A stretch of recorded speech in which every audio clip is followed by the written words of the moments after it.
afternoon. Here we are in Sydney, Australia, with our second Leadership Lessons Live. Now, this is a funny one, because it's an unlikely source. So here's the story. Nancy is in the concierge lounge up in the Marriott, that's exactly where we are right now. This is live, no kidding. And we meet a very interesting fellow here. So, how does this relate to the work that we're here to do? Let me talk about that first and foremost. So in the work that we do with leaders, we talk about this issue of being open, present, and connected versus closed, distracted, and disconnected. And you can even see my body language. You see one is open, the other is closed. And many times in times of stress, we don't realize it. Boom, fourth quarter, pull in.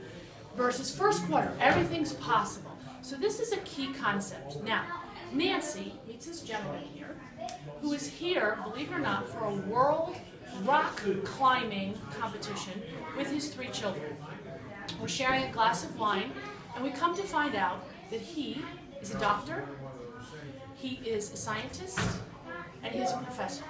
So what does endocrinology, I don't even know if I said that right. Let me say it again. Did I say that right? Endocrinology. Endocrinology have to do with leadership and being present. We're going to find out. So Gary Hammer, I want you to just share your thoughts and your perspective on being present as it relates to you as a doctor, you as a scientist, and you as a professor. Please share with our audience. That's a very important and a good question. I think being present as a physician, being present as a scientist, and being present as a professor and educator, it's all the same thing. It's about being connected to people. It's about being connected to people and allowing yourself to be connected to people.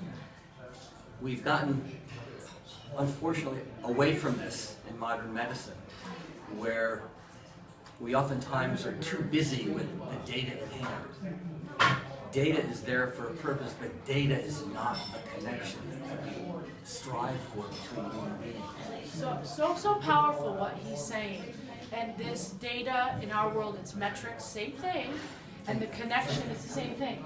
And Gary has done, and you have to Google this, you just have to do it, Gary Hammer, TEDx, did you hear me? TEDx, University of Michigan. So Gary, say the title of your TED Talk that you did last year, please. Vulnerability and presence in science and medicine. No, just hold on. One more time, louder. Listen to these keywords that he's going to say here. Listen carefully. Go ahead. Vulnerability and presence in science and medicine. Wow. Please. So they're related because to be present requires that you're vulnerable. Vulnerable with yourself and to be present with the vulnerability of another. So this is classic and not classic, this is incredibly important in the doctor-patient relationship to realize this is about 2 human beings sharing depth. Awesome. And the reference that we also offer for vulnerability is the TED Talk by Brene, B-R-E-N-E, Brene Brown. So we just couldn't pass this up.